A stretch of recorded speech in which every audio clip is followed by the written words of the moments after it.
The advice and opinions expressed by the host of Autism Live and her guests are meant solely as suggestion and should not be in any way construed as child-specific advice. The Center for Autism and Related Disorders advises working with a board-certified behavior analyst who has experience with autism before starting any intensive behavioral intervention. Any choices you make in determining your child's treatment are completely at your own discretion.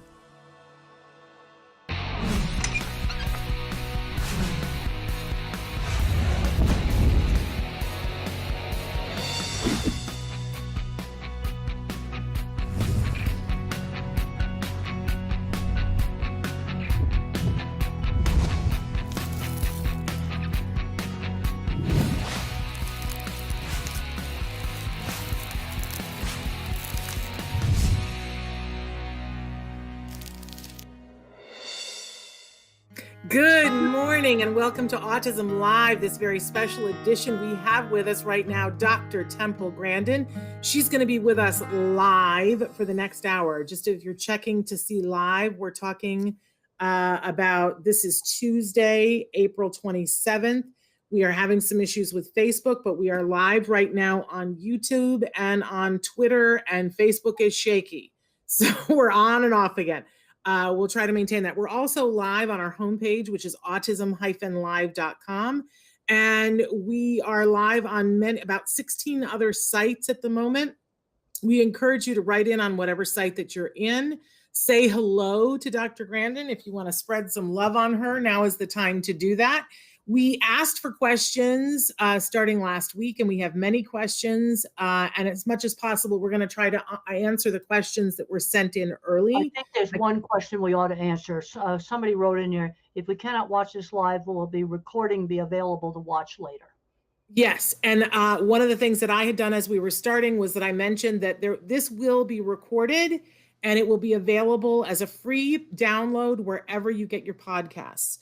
That's, everything from iTunes to Apple Music. We're on Spotify. I mean, there's 1,000,008 different places.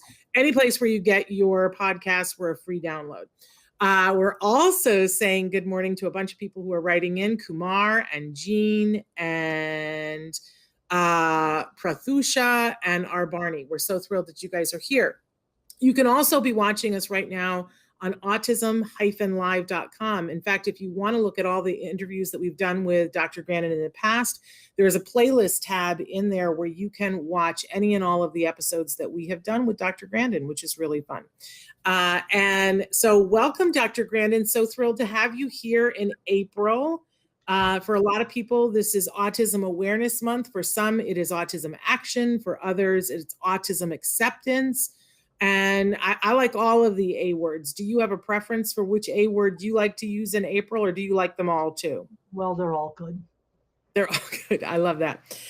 So Temple, we're going to get started with some questions. But first, I know that recently when I was talking to you, you were starting to resume your live in-person speaking. Yes, yep. And that you were going to Tyler, Texas, and you saw something really cool there. Tell us what you saw there. Well, I've been did my very first live conference in the middle of March. I went to Harding University. They had a 2,000 seat auditorium and they put 600 people in it, spaced out. It was really nice to get back on the road. I was at that point officially fully vaccinated 3 weeks after my second Pfizer shot. And it's kind of weird going back in the airport. I was like going through the airport and it all looked the same, except I hadn't been there for for a whole entire year. And then my second trip was to Tyler, Texas. That was just over a week ago. Talking to an autism group, also talked to future farmers students. And during that meeting, we went out to an autism camp that was called Elijah's Retreat in Jacksonville, Texas. And they have cabins and they have families come out there with no tech. There's no TVs in these cabins. They're really nice. They have all the amenities, but there's no Wi-Fi. There's no television there. Because the whole purpose is to get the autistic kids and everybody off of tech. And then they have lots of activities, horseback riding, gardening, ping pong, foosball, basketball hoops, get them doing non-tech things. And they told me that 3 or 4 nights there is sort of a sweet spot. Because some of these kids, they kind of go through some withdrawal without the tech. And then they discover that free play with other kids is really really fun thing to do. And the people that run it were telling me that one of the most important things that parents learn from that is their kid can actually do stuff. And about 2 or 3 years ago, I went to a camp in Kearney, Nebraska, and their big activity was boating on just small boats with, and parents would go, "You got my kid on a boat? You got to be kidding." Again, it's showing what they can do. And at a third place that I didn't go visit, but this was a lady who drove me from an airport for about an hour and a half, and she does a camp for regular kids with no tech, and they feed animals and do all kinds of stuff with animals in the morning. And then in the afternoon, they have free play in the walnut grove. And for the first 2 days, the kids mope around because they don't have any tech. And then they discover free play. Climbing trees, throwing walnuts, things like that. It's just really fun. But they kind of have to go through a withdrawal. And that's why at the Elijah's retreat, the 3 or 4 nights is the sweet spot, because you got to get through the tech withdrawal. But the big problem I'm seeing with a lot of kids is they're getting so overprotected, they aren't learning shopping. Just absolute basics that I was doing by myself when I was 7 and 8 years old. And we got to talking about what's the most important thing they can learn from going to this camp. Your kid can actually do stuff. Yeah. And I think that's a really important lesson. I hear that. The Oscars was just the other night. I don't know if you're into that at all. Do you watch the Oscars? Well, I looked up to see who won, and I looked up a few things on it. One of the biggest categories for me, and I ranted and raved about it a little bit, was the documentary category. I didn't look at that. Who won the documentary? Well, my octopus teacher won. That deserves it. Yeah, that's a fabulous movie. I've heard nothing things about that. And I loved that movie. I'm not saying that I didn't like that movie, but there were 3 other movies in the category that I liked more. I don't know if you got a chance to see Crip Camp. Have you seen that movie? No, I haven't. Oh, Dr. Grandin, I want to encourage you. It shows a group of people in the 70s that were quote unquote hippies ran a camp for children that were differently abled. Some of them profoundly differently abled. And they show home movies of what was happening at the camp, but then they show how this group of kids goes on to really make a difference in legislation and what laws now govern, the 504 and plan, and the fact that there are ramps into every single federal building now. It's really kind of fascinating. But there's one scene in particular where all of the young people are sitting around at the camp and they're talking to each other, and they're being led by what's hard for you. And they talk about the fact that their parents don't see them as people who are capable of doing other things. Yeah. And that they don't get privacy, and that they don't want to be mad at their parents because their parents do things for them, but that it's really maddening because they know that they can do things. And I got to tell you, as a parent, it just like rocked me through my soul, and made me think about, we want to be protective as parents, but we have to be able to let them fly, right? I remember talking to one mom. I suggested that her kid go shopping, and she said she just couldn't let go. And I suggested they buy printer paper in an office supply store, totally safe. And they couldn't let go. But the problem is, if you don't let go, they're not going to develop. Yeah. And there was a girl in the airport a couple of years ago. Mom came up to me. They recognized me sitting in the gate, and about 12 years old. We got to talking, fully verbal. I asked her if she'd ever shopped. No. I gave her a $5 bill, and I said, go to the newsstand across the hall there and buy something. And she went and bought a drink, brought the change back. First time she'd shopped. Now, you do it in baby steps. I did not tell her to go away to the other end of the airport. The store was across the hall. We could see it.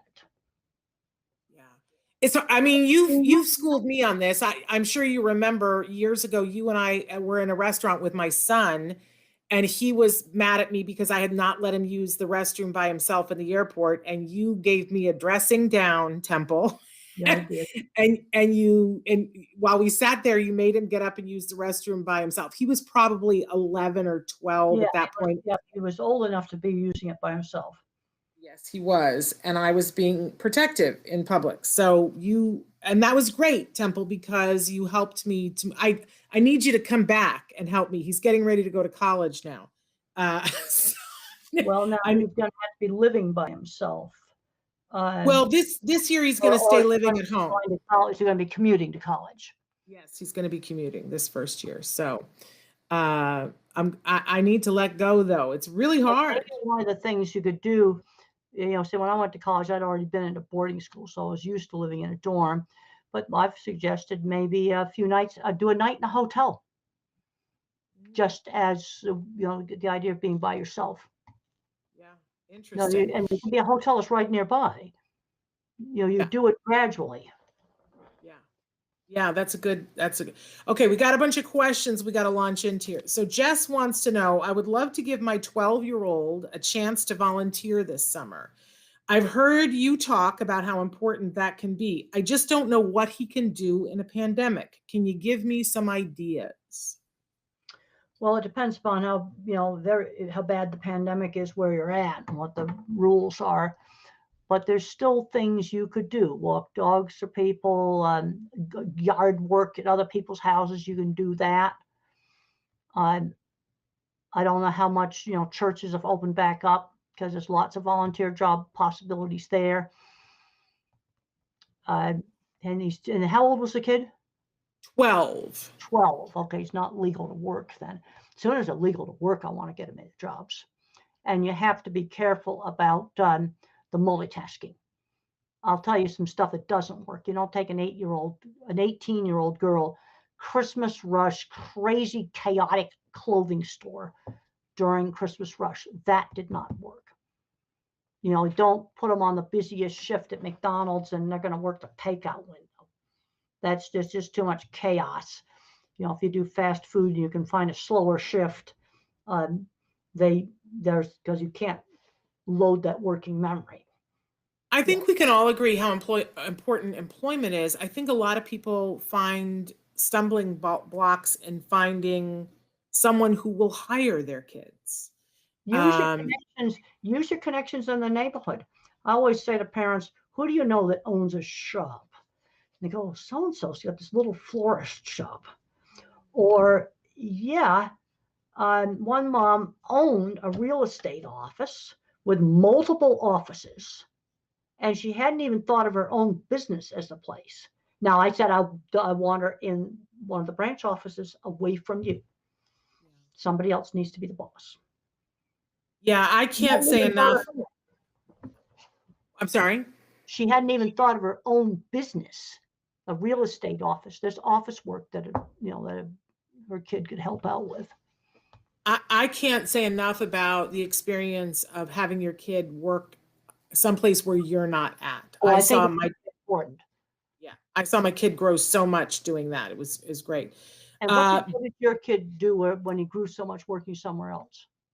Well, he was a camp counselor at the Ed Asner Family Center for Camp Ed. And so I knew he was someplace where people got it. I knew he was someplace where they were going to test him and see if he could do things and not give him more responsibility that he could handle. I knew that Matt and Nava Asner were going to let me know if he was, if he was not doing a good job or if there was something we needed to work on. It was really a privilege to have him work there. And what we discovered was that he has a real passion for working with differently abled young people. And I didn't think, Temple, if you had asked me, I didn't think that he was going to want to work. I thought he was going to miss his summer and playing video games. He was so mad last summer when he didn't get to do it because of the pandemic. He wants to work. He thought that was the be all end all. And I just saw his self-esteem and it's good to hear that you were able to replace the video games, because I've heard some other successes with young adults. Auto shop working on cars. I've talked to 3 different places at 3 different meetings right before COVID started, where they were successfully weaned off video games doing car mechanics. And one of them now has a job fixing trains for the railroad. And his mom said they love him. Wow. Wow. I love those kinds of stories. So Beth wants to know, thank you, Temple. We love you. What did your mom do to help you have good self-esteem? And how can we give this to our kids? Well, I wasn't praised for every little bitty thing I did.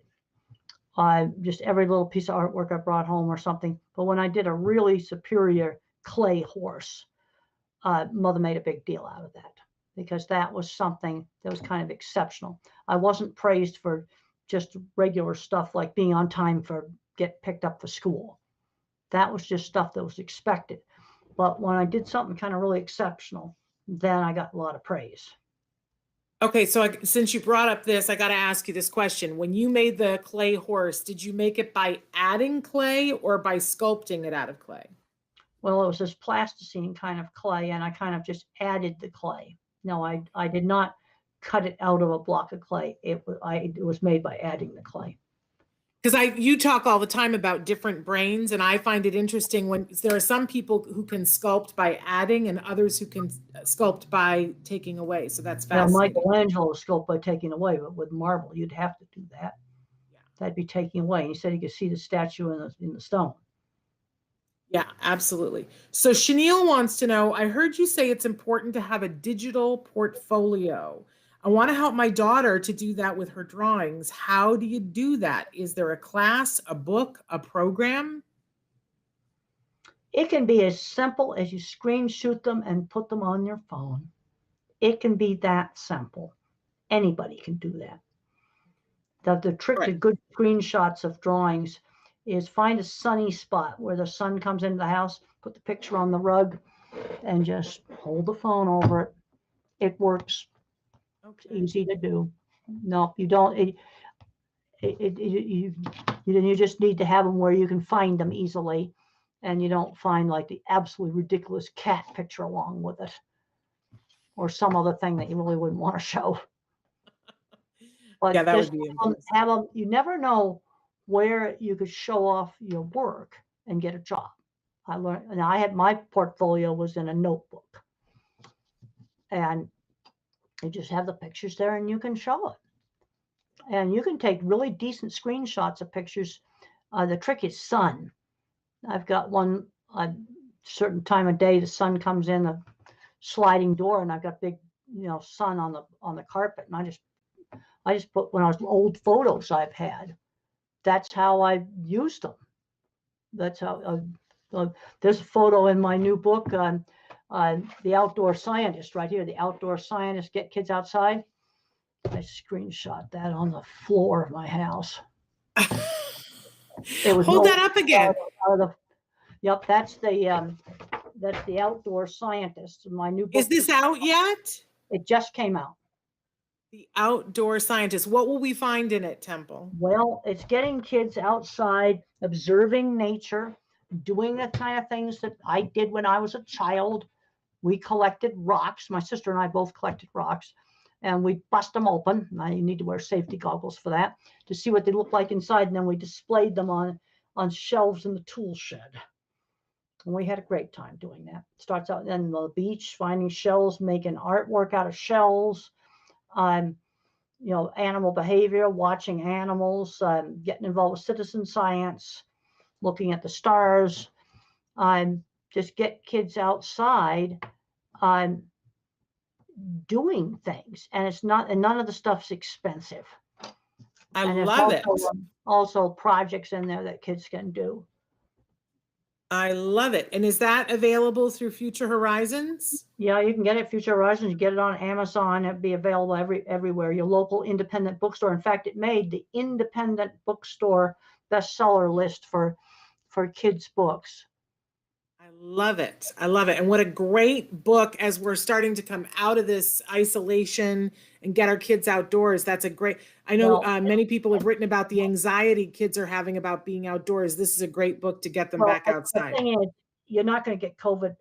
I've really researched on getting COVID. You go out in your front lawn, a lot of the stuff you could do on your front lawn, and there's no people around your front lawn. You're not going to get COVID going outside. Right. It's when you get, during all the COVID last summer, people were tubing on the Poudre River. They were not getting sick. I'll tell you where they were getting sick. We'd have a restaurant, all the employees sick. We'd have a store, all the employees sick. They're jamming in little tiny break rooms where they take the masks off, and then the entire staff would be sick. And I figured out it's airborne. And you're not going to get it just going out in a field somewhere where there's no other people. That's safe to do, even with the new, more infectious strains. These are things that you could do. Right. I think it's a great idea. I mean, I finally got vaccinated in February, but I'd walk around my neighborhood and I did all kinds of stuff outside. And I even ate carefully on some restaurant patios, very carefully, because I had to do some stuff so I wouldn't go crazy. Absolutely. But even vaccinated, I'm going to wear a mask with a bunch of people inside. Absolutely. And then that's the one thing that you really need to do. Looking at all the science, there was just an airplane that had a big infection. Scary. And see, you're in there with a bunch of people. I did not go on an airplane until I was fully vaccinated, which was 3 weeks after my second Pfizer shot. And they say that you've got great common sense advice. They love that. Hasali wants, and there's the things you can do in this book, you can do even if we're locked down. If you've got a yard or some place like that, you can go.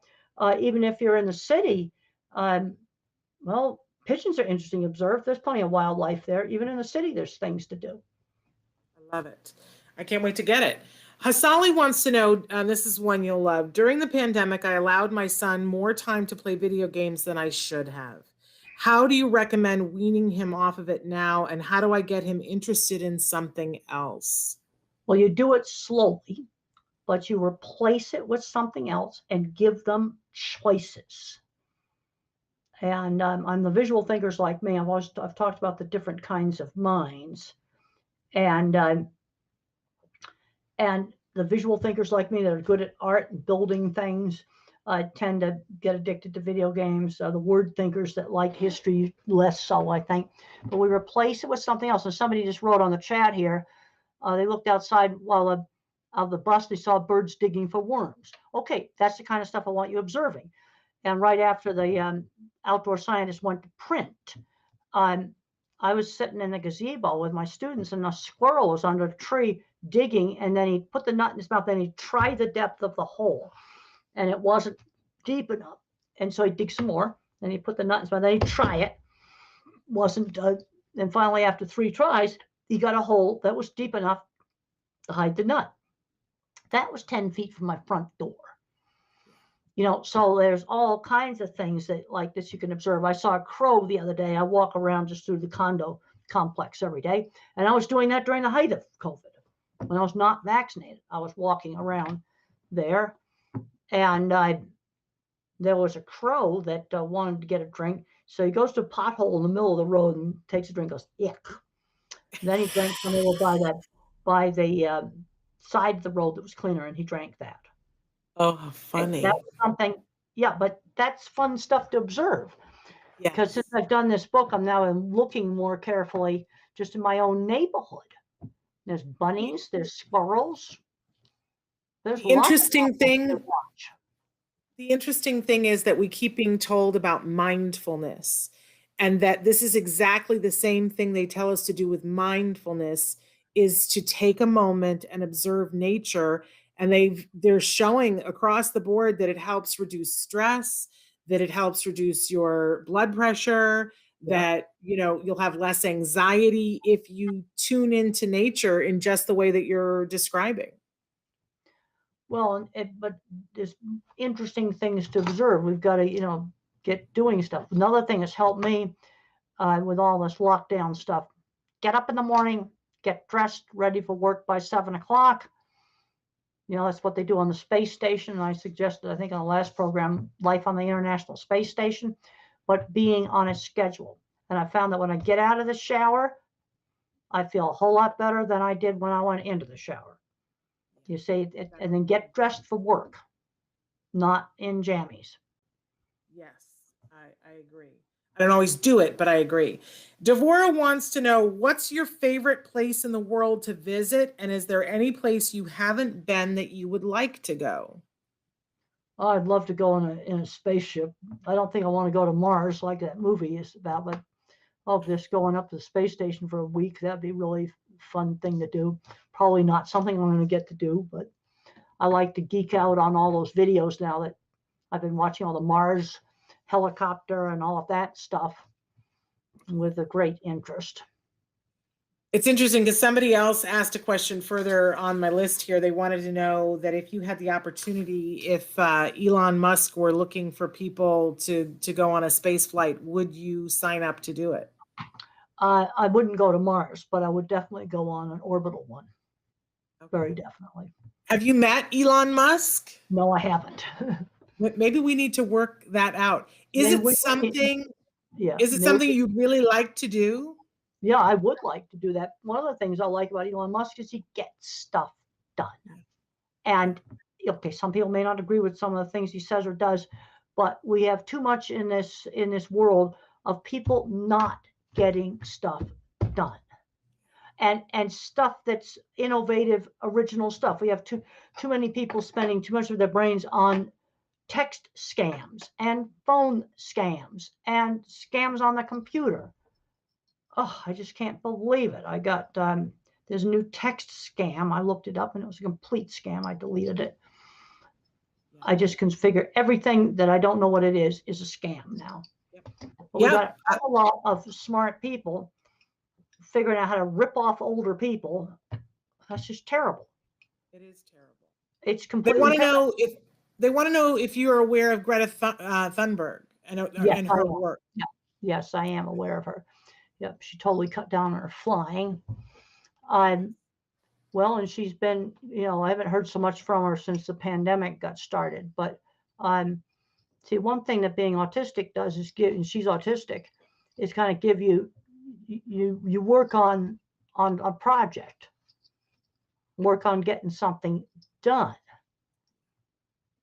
And she's getting a lot done. Elon Musk has gotten done. We need more people that do stuff. He grew up using tools, horribly bullied.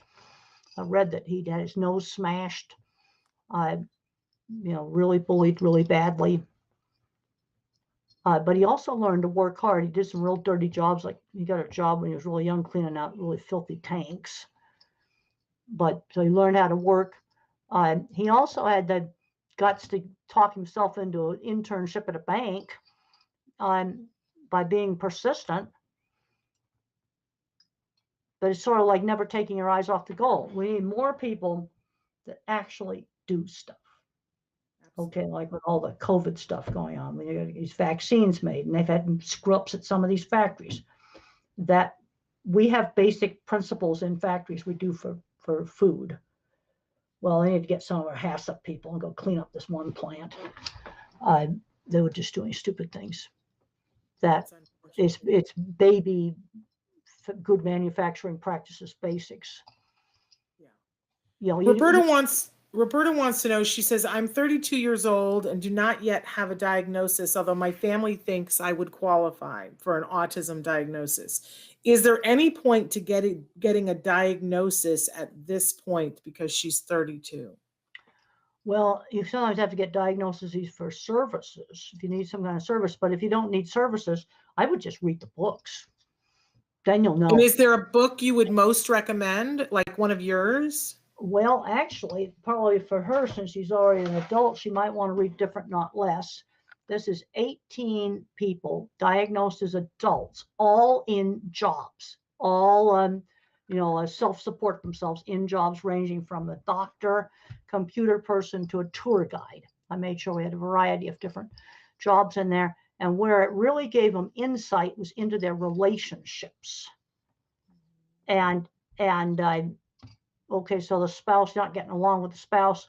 Well, then when you understand how you think differently, that can give real insight. And I found that when I was editing this book, we did it kind of as a contest. We had a form, they had to do childhood. They had to write it out in a format. And we used half of the entries, and they had to have a job where they were completely self-supporting. That was one of the requirements. And I deliberately picked a variety of careers. I didn't just fill it up full of computer science kind of people. And I got a lot of insight reading it. It's a great book. And you might find that helpful. And you see enough of the traits, you see it's a behavioral profile. It's not a hardcore biological diagnosis like you have COVID and we find out you have this variant. That is an absolute definitive diagnosis. Autism's not that way. It's a behavioral profile. And it's something that some people as an adult in their relationships felt relieved when they got a diagnosis. But it's a behavioral profile. I've had lots of granddads come up to me at meetings and they'll say, oh, I found out I'm on the spectrum after the kids got diagnosed. And they never bothered to get a formal diagnosis. Yeah.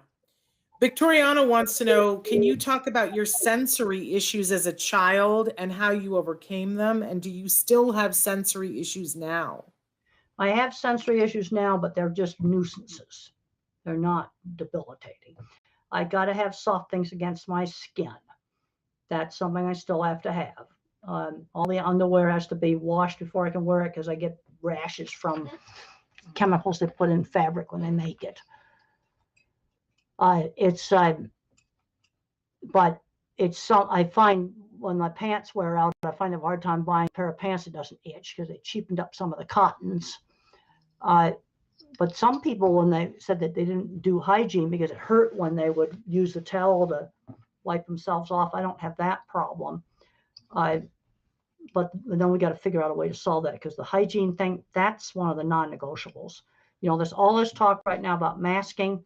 Well, I'm not going to go out and do bar scene, but I don't think it's masking. Just do a little business social. Say good morning in the morning. You can't just walk up. I had an autism activist years ago walk up to me at a meeting in another country, and he just walked up to me and said, "Who the swear word are you?" Well, that's not acceptable. There's no reason to be doing that kind of stuff.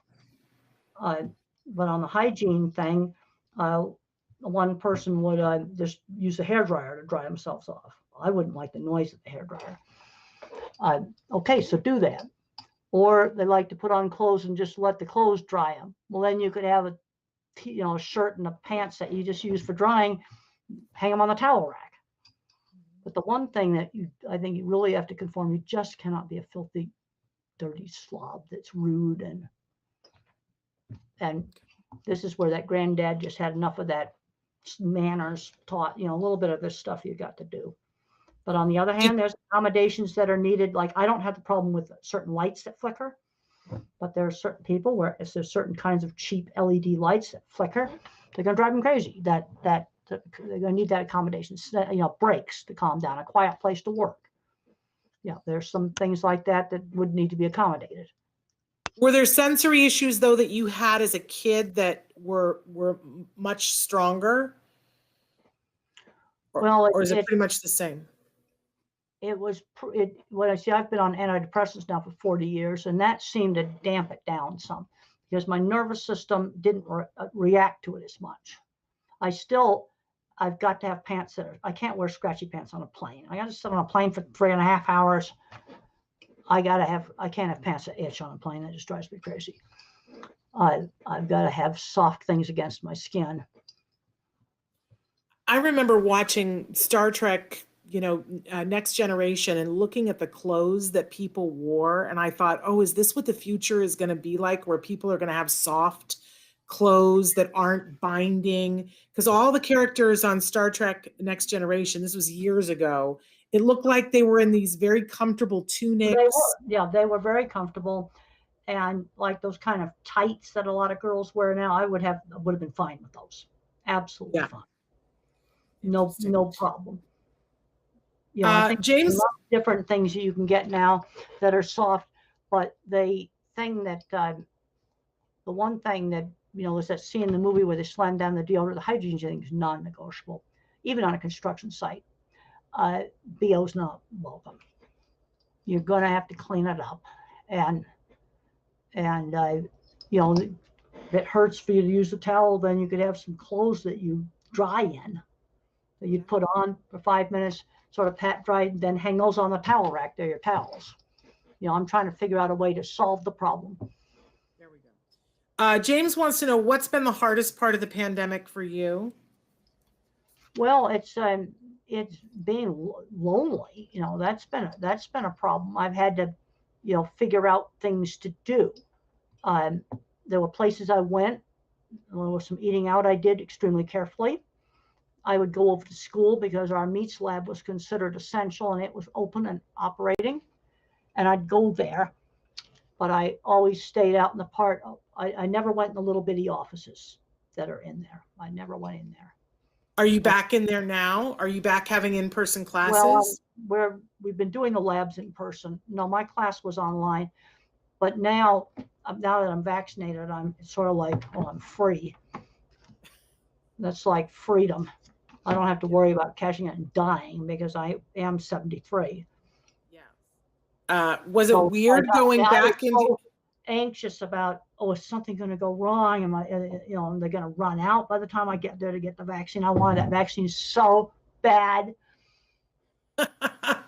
Well, and how, I'm asking everybody when they get the vaccine, how was it for you, Temple? Well, my side effects were relatively mild.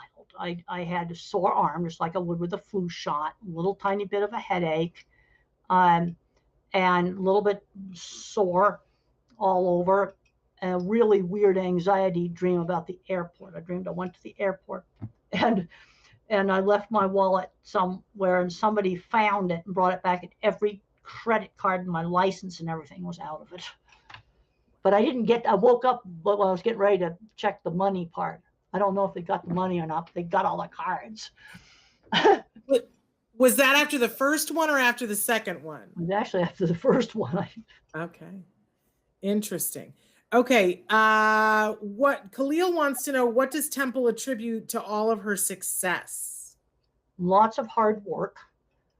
But when I learned how to work as a when I was in high school, I got kicked out of regular school at ninth grade. I went to special boarding school. They put me to work running their horse barn for the first 3 years. Parents weren't too thrilled about that. And the headmaster says she's got to get through her adolescence. But I also learned how to work. I was in charge of that horse barn. I was totally in charge of it, and I was proud of that. And then Mr. Carlock came in my final year there and gave me interesting projects to do. And now education became a pathway to a goal of becoming a scientist. I turned it around overnight on study. And then when I got to college, I was already used to living away from home. I got stuck in a room with 2 other girls. That absolutely would not have worked. I got stuck in a triple. And they finally moved me to a single temporarily and then a double. But a triple room absolutely would not have worked. But some of the issues that some of the kids are having now, I didn't have. Losing homework and being late for class. You see, this is where when I was a young child, you had to get up in the morning. You had to be ready to get picked up from school. Once I had decided to go to school, I didn't miss classes. My mother said each class is the price of an expensive theater ticket. I never forgot that. And I did have some social problems. But when I failed my first math quiz, I got tutoring right away. The big mistake that students make is they mess up a quiz, the first quiz in a class, they don't do something about it. That's the big mistake they make. Okay. And I had to be tutored every single math class. Now, in my small college, the professor did it during office hours. But when I was getting my master's, I had to hire a graduate student to do it. But I did it when I failed the first quiz. Don't wait until you've trashed the class. Now, I got a C in Charlie in statistics, but that's passing grade.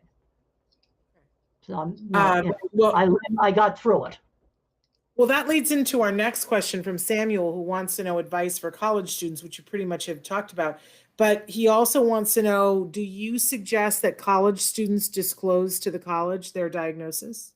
It depends. I mean, it depends on what they might need for accommodations. I just, Arizona State didn't know. I went there for my master's, but it was called Get Tutoring. It wasn't called self-advocacy then. It was called Get Tutoring before I flunked the class. I love And it. that's what I did. And I did it after, and then my PhD, I did the same thing. I moved on it right away before the class was failed. You see, that's the big mistake that gets made. I was used to living away from home. The other problem I'm seeing is I'm seeing smart kids on the spectrum graduate from college, sometimes with a PhD, and then they lose it in the workplace because they never learned any work skills. I want kids in high school, instant they're legal. I want 2 real jobs in the summer. And and not have too much multitasking. Driving, it took a lot longer. 200 miles on dirt roads before I did any traffic. You got to learn how to drive before you get with the traffic. Do it. Take longer. Start in a gigantic parking lot. 20 minutes a day. That took 36 miles a week. I was doing it was 3 miles up and 3 miles back from the mailbox on the ranch. But that's I don't think I could have done the things I could have done if I had not been able to drive. It's like you read my mind, because there was a question on here. I can't find it about driving, about how you learn to drive. So that's really, really helpful. Let's start out, parents get afraid. All right, let's find a big parking lot, a stadium somewhere, or a big or abandoned mall. Try to find one with no lamp posts if possible, and you start in the middle of it. I had to learn on a manual shift, and I started in the middle of the horse pasture. It did not start by the patio gate where the truck would have lurched through the patio gate. Good plan. Very good plan. And you say, I see that patio gate when I say that. It would have busted it if they'd lurched forward. I can picture the patio gate too. We had several people who wrote in and asked questions about toe walking. They want to know if you toe walked, do you toe walk now, and what do you advise for toe walking? Well, you need to talk to an OT or a PT, and that's going on in the little kid. There's exercises to correct that, and you need to get professional advice. I wouldn't just ignore it. There's exercises and things that an OT can do. Great. Rachel wanted to know, how do you feel about being famous? Does it overwhelm you to have people recognize you and come up to you in public places? It's a responsibility. I've always got to be on my good behavior. I got to make sure, I got to have my mask on because I got to set a good example. Take a picture of me at the airport, but the mask has to be on. Always I've got to set a good example. You have such a good work ethic, Temple. Where do you think you got that from? Was that just you, or was that your mom, or was it one of your teachers? Well, I think it was 3 years of running the school's horse barn. Had a lot to do with it. I fed them. I put them in and out. I did everything except the financials. I did not buy the feed. And there's the scene in the movie where the horse died. And it died because it was fed the wrong feed that I did not buy, that I questioned. They got oat straw. And I remember asking the faculty member in charge, said, this doesn't look like regular hay. Is this safe to feed the horses? And there was no other hay. And there wasn't enough grass outside. That was in the winter time. And I questioned it. I said, this doesn't look like regular hay. Are you sure this is safe? And I was told to feed it. And the biggest horse in the barn died very shortly afterwards, clogged up with colic. And then after that, they got real hay. But you gotta remember, this is in the 60s. There was no way for me to look it up on Wikipedia. And right. There was no way to, school had no nutrition books or anything like that. There was no way to. It would have been frustrating. Well, and one thing they did is they made it very clear to me that the horse dying was not my fault. Yeah. I questioned oat straw. I said, this doesn't look like regular hay. This must be a mistake that you bought this. And I was told to feed it, and there was nothing else to feed them. So Bassian, I think, wants to know, how did Temple's mother tell her about autism? And does she have any advice on how to tell our children? Well, one thing I managed to get through elementary school about being bullied And that's because Mrs. Deach, the third grade teacher, explained to the children I had a disability that wasn't visible, like a wheelchair, and they needed to be helping me. I didn't fully understand it until I was a teenager, because my elementary school years went reasonably well. And that's because the kids were not bullying me. And I had some friends who shared interests in doing craft projects. But then when girls get to be adolescents, a large girls' school, that did not work. They're interested in boys and makeup and all that stuff. I was never interested in any of that stuff. And kids were no longer interested in projects. Now, when I got into the boarding school, I still got bullied and teased, but I did have friends I went riding with and doing model rockets and electronics. Friends through shared interests. I can't emphasize that enough.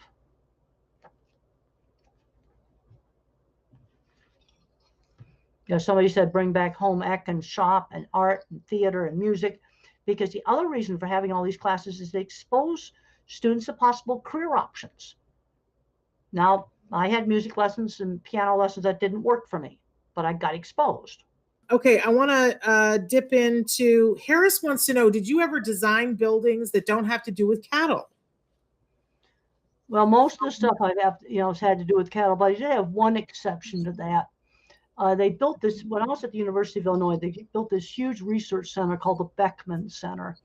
And I did a sketch for an idea for that my professor asked me to make to help sell the idea of that building. And unfortunately, he needed the sketch so bad on a Sunday, I gave him the original, so I don't have a copy of the drawing. And he wanted this thing that kind of really weird kind of building. And I drew it, and it helped sell the Beckman Center. You can look it up at the University of Illinois. Wow. And that had nothing to do with cattle. He wanted these things people could see each other through windows across the atrium, where people would be mixing in the hallways. And so they built the building? Well, they didn't build anything that looked like the drawing, but he wanted something. They were trying to get some major big funding. It was Bill Greeno.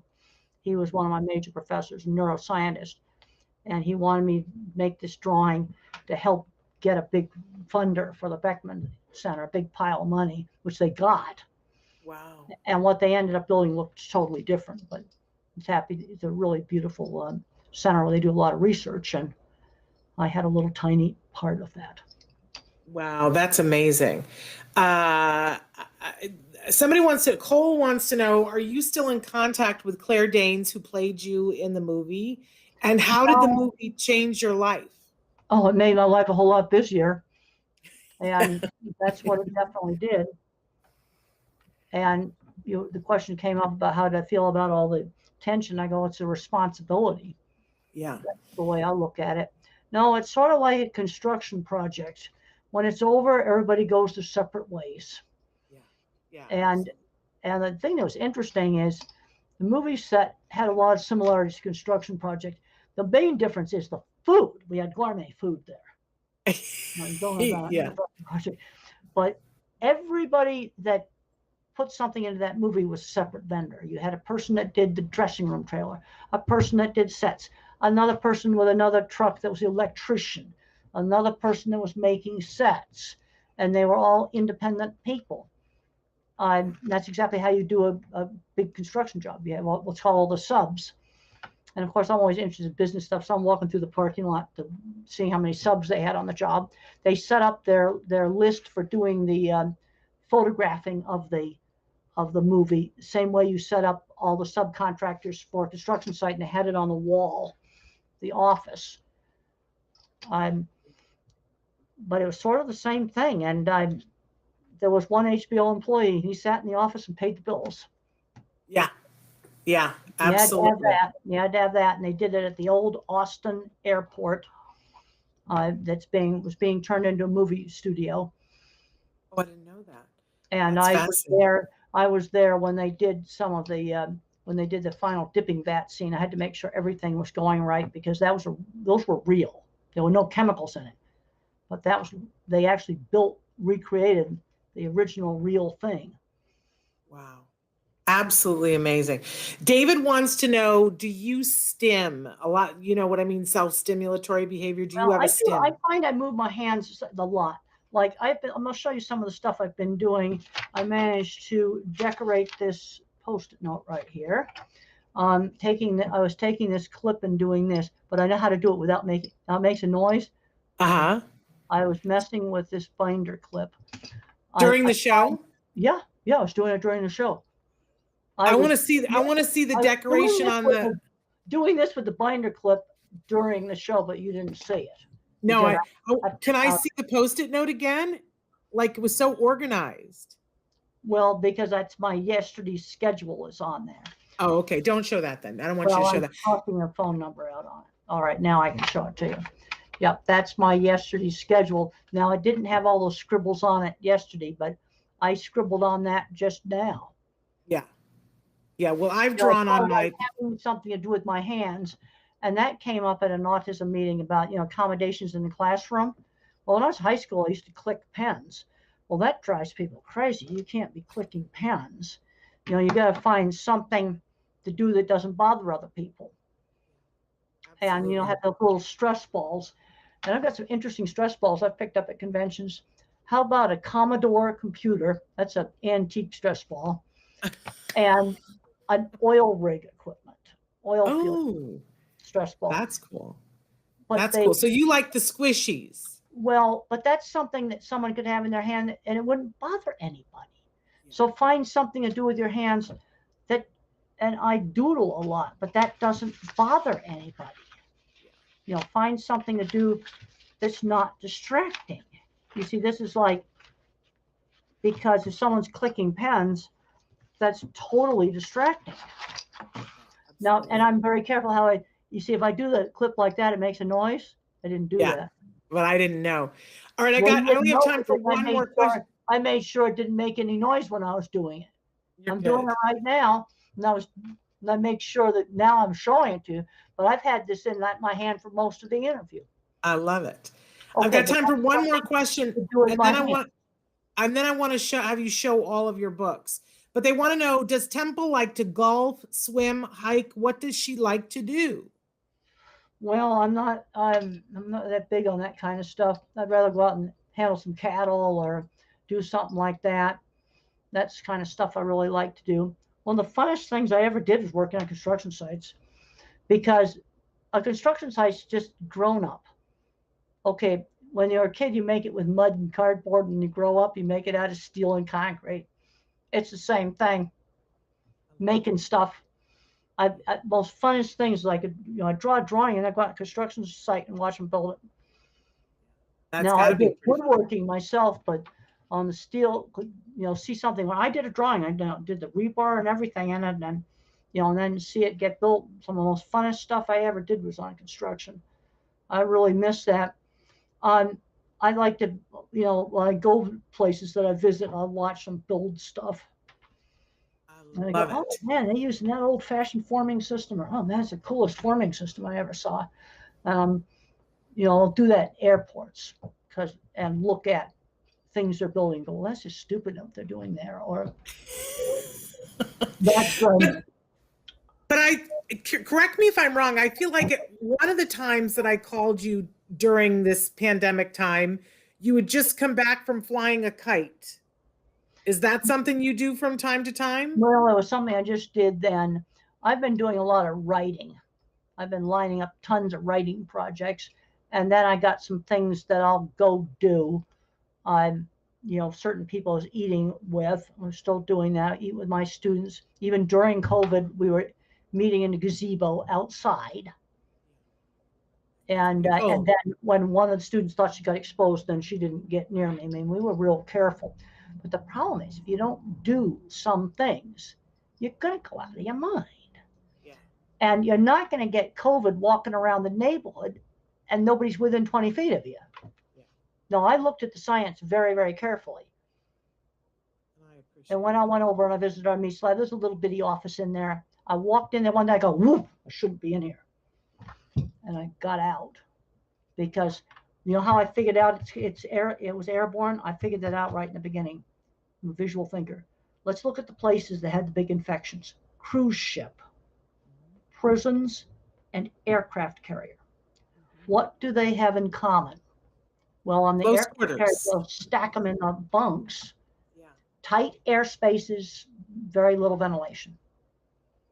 Yeah, absolutely. That's airborne. Temple, Otherwise, why would it spread through an entire cruise ship?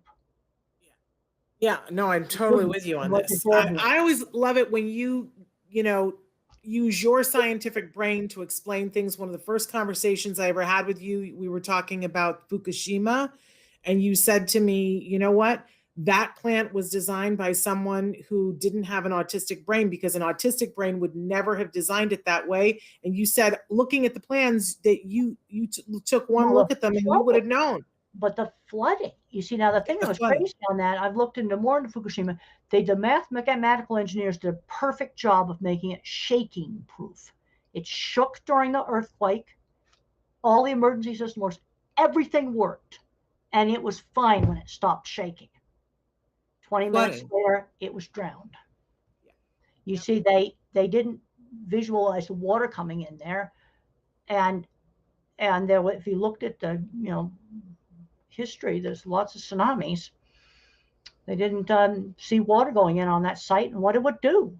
Yeah, and electrically operated pump's not going to run when it's underwater. No.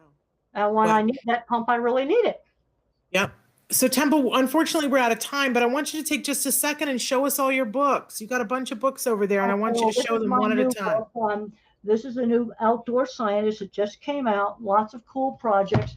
Now, Thinking in Pictures now has a new edition where I added an afterword with some of the latest information in it. The rest of the book is all the same. This is Animals in Translation. That's really popular with zoologists.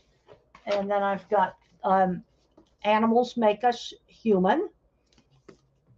And this is my Temple Grandin's Guide to Working with Farm Animals. If you've got kids working with farm animals, you'll like this.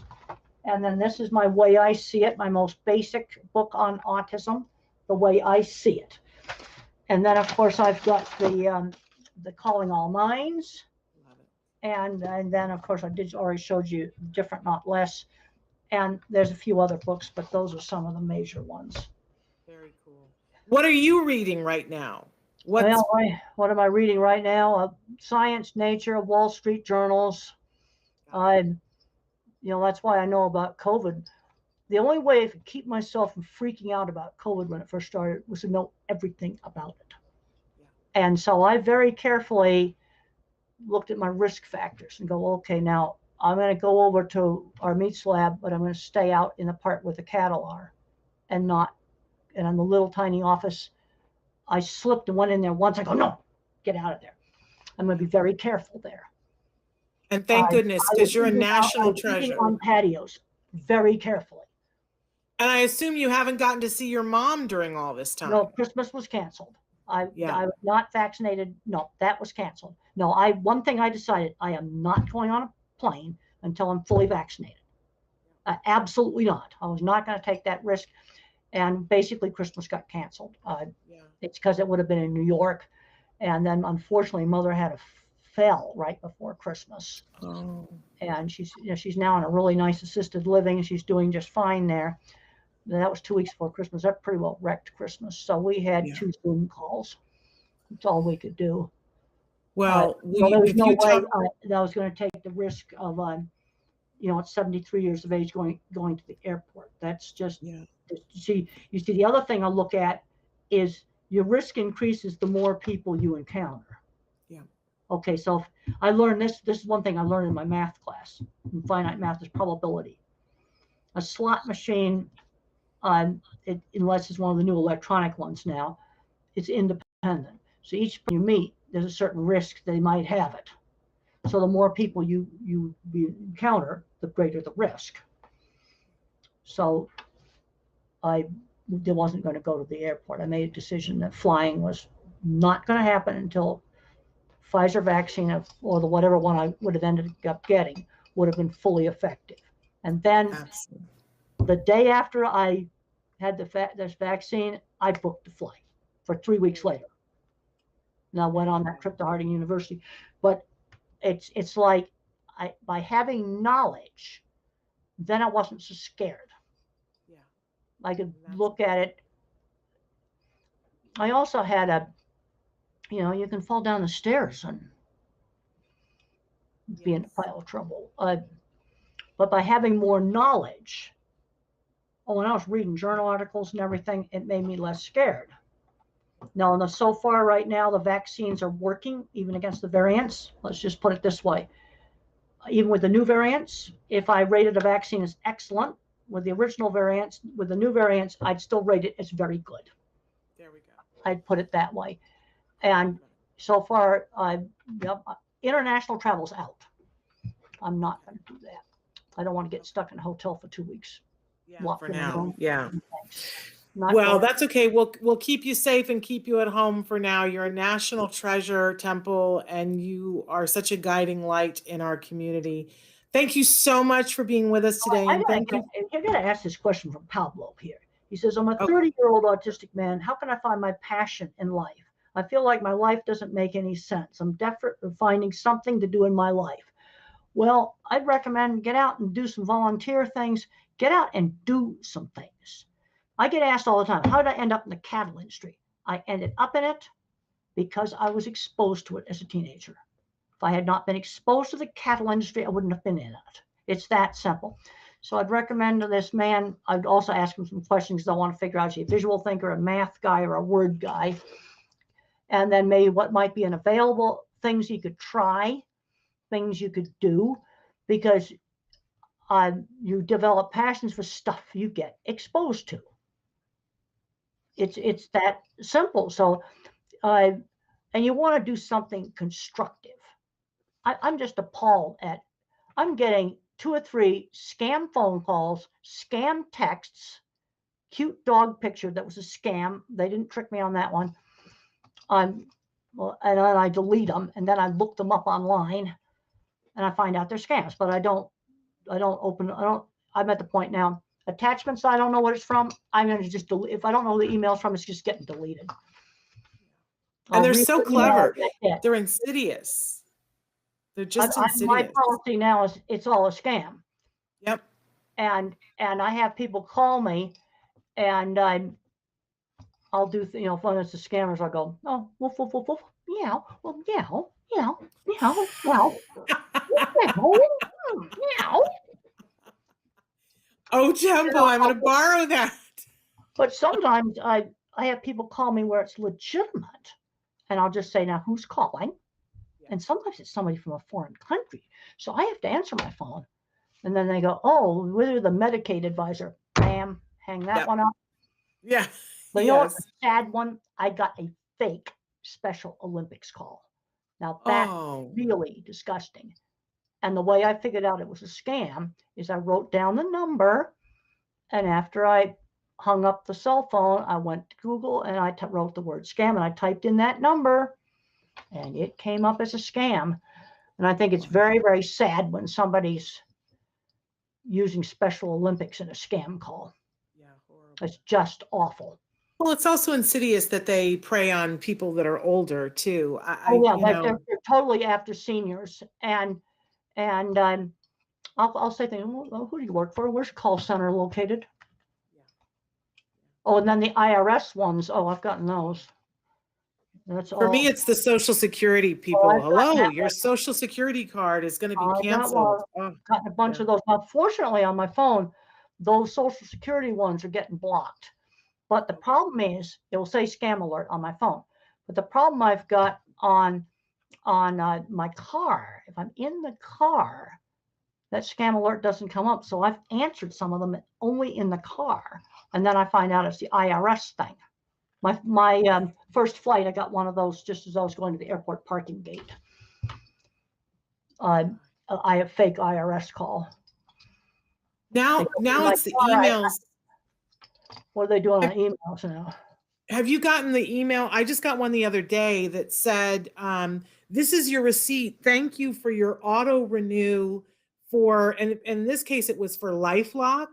And it said, thank you for your auto renew for $366. If there's any problem with this invoice, call this number. Well, I didn't order, and I thought, I don't really want to call the number. So instead I stopped everything and I called LifeLock and I said, did you send me an invoice for $3? And they said, no.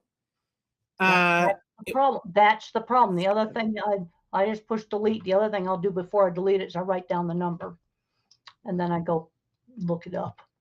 There's certain numbers that are big scammeroonies, but you did the right thing. If you go back to your LifeLock account and you call the number, like let's say it's the credit card scams, you go back to the back of your card and you use that number. You don't use the 800 number they gave you. Yeah, I don't trust anybody anymore. No, but I trust you. But the problem is that I get a lot of legitimate calls where it's someone in a foreign country, and I've got to make sure I say, now who's calling, please? I'll say that to everybody, and then if they say something about the IRS, I just hang up on that. But sometimes it's somebody in a foreign country and it's legitimate.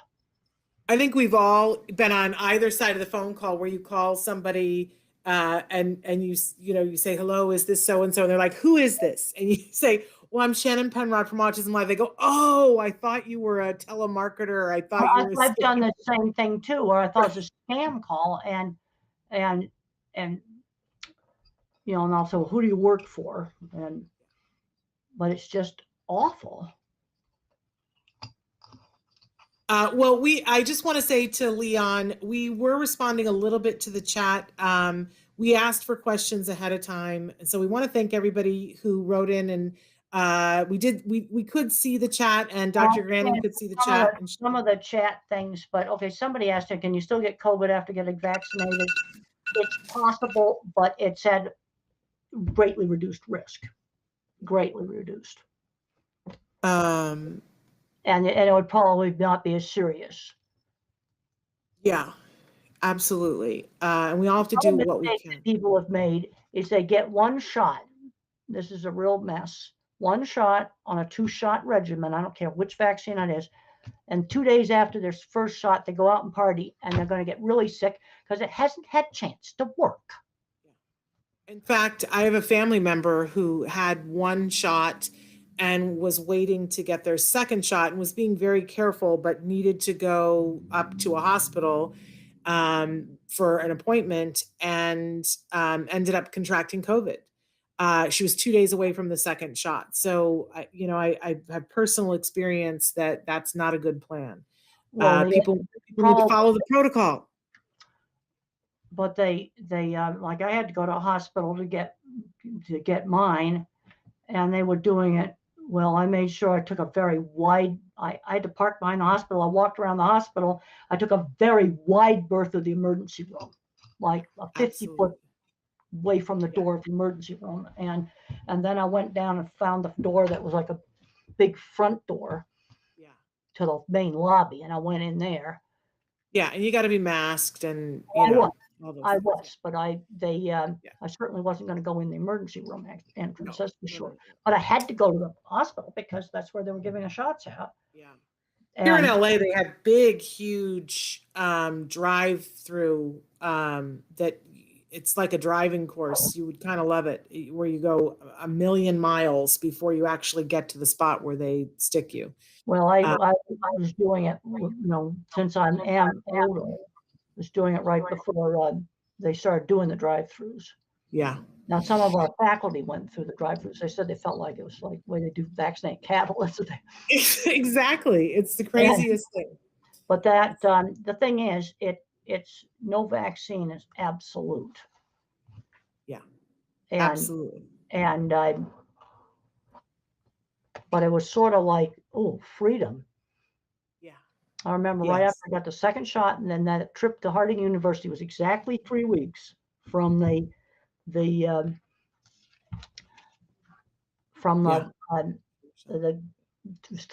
shot would have taken effect, and I booked the plane ticket. Amazing. Well, Temple, we've kept you way longer than we agreed to. I just want to thank you so much. We adore you, and we look forward to having you back again. Thank you for being so patient when we lost the internet. I want to talk about my worst nightmare. What's that? No, and I was just looking at all the stuff talking about the junk mail, and the thing I thought was really sad is when they made a scam Special Olympics call. That is just so cruel. Yeah. I mean, I don't know. We need people in this world that are going to do things to make the world a better place, not just, scamming seniors. They're not going to get me because I mean, it's just ridiculous. So say, you know, that if I don't recognize where a text is from, I write down the number, I write down, then I delete it, and then I go look it up on the computer. Well, again, Temple, thank you so much. Before we came live, we were talking about the new film Stowaway on Netflix. So let me know if you watch it, what you thought of it. I think. Well, I don't think know. They can't live without the CO2 scrubber unless there's some way they could make a CO2 scrubber out of other stuff they had on the ship. Well, watch it and then let me know what you think. And that would be something. Hopefully, they have some way of. They get too far. Well, you still could get. You know, they got communications. I want to know what you think about what they end up doing. I want to get your opinion about that. Well, so I'll call you later on in the week.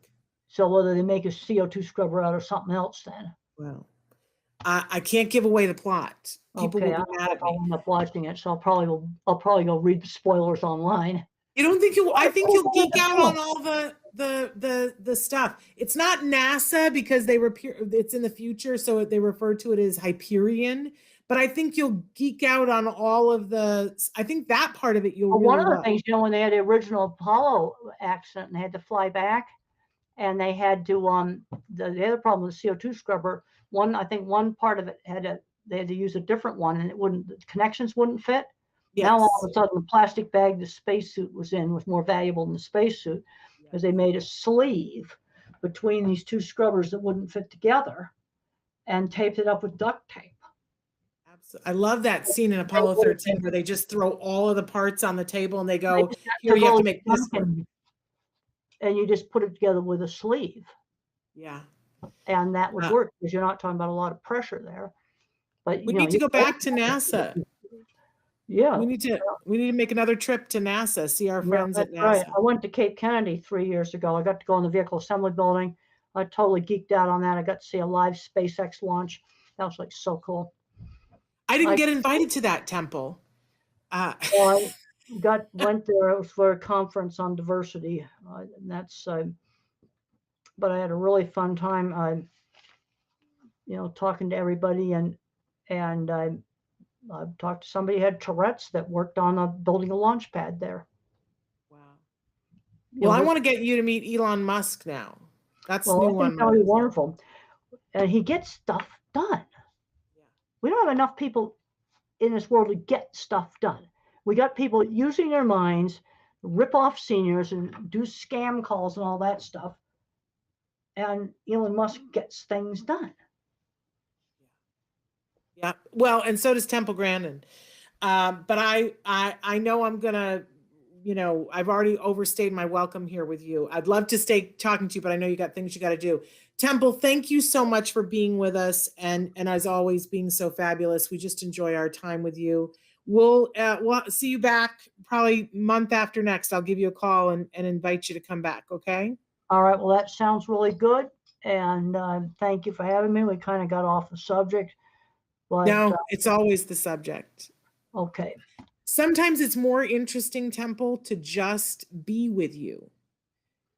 Because you give so many people so much hope, and we get to hear how you think, and sometimes that's more important than anything else. Well, it's been a learning experience for me as I learn how some other people, how they think is different. You got the verbal thinker that's really linear.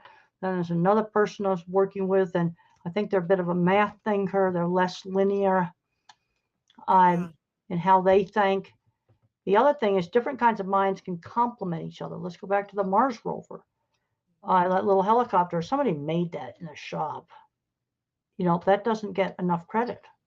It's mission critical.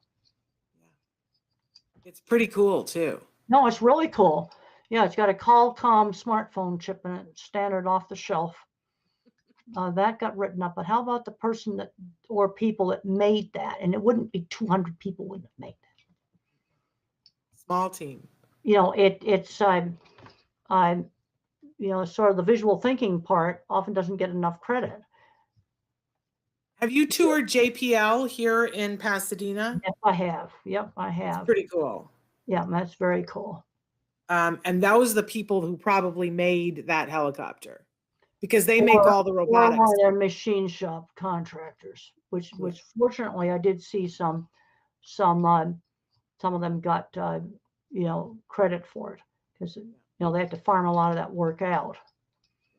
But there needs to be a lot more credit given to people that actually make this stuff.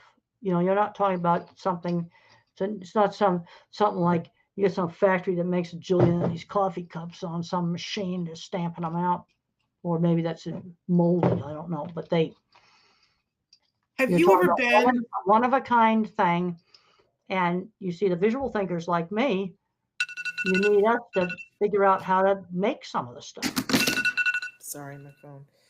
Have you ever been to one of the first robotics tournaments when they do the robot tournaments? Okay, Travin's saying we got to end the show. I just got Yeah, he is. He says, the producer says that he's getting the hook. All right, Temple, we adore you. I will call you. Thank you so much for being with us today. We're going to be back tomorrow, you guys. Dr. Doreen Grant-Pichet is going to be here to answer your questions. And so that will be tomorrow's show. Until then, give your kiddos a hug from me and one for you too. Thank you, Dr. Grandin. Okay, Bye-bye. I'll leave the studio now. Thank you very much for having me.